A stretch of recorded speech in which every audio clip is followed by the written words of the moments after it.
আমি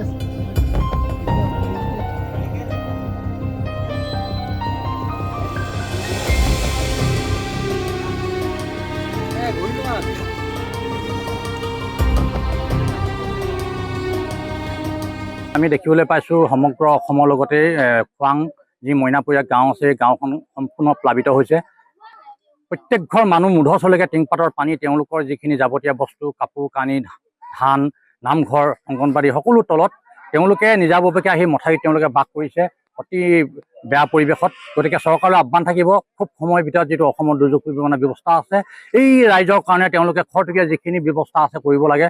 আমাৰ একদম ধানৰ পৰা চাউললৈকে অৱস্থা বেয়া, পানী এবুকু দহৰ পৰা আমি এতিয়া উঠাব নোৱাৰিলোঁ একো বস্তুৱে, কাপোৰে কানিয়ে, বিচনা চিচনা আৰু ঘৰো বেৰ ভাগি বহুত বস্তু ওলাই আহিলে এতিয়া বিচাৰি পাবলৈ অসুবিধা হৈছে। আমাৰ সমস্যা যোৱা 28 তাৰিখৰ পৰা প্ৰবল বানৰ বিভীষিকাই মানে আজিলৈকে মানে আপোনাৰ একেবাৰে মানুহ তথ্যৱস্থা হৈছে।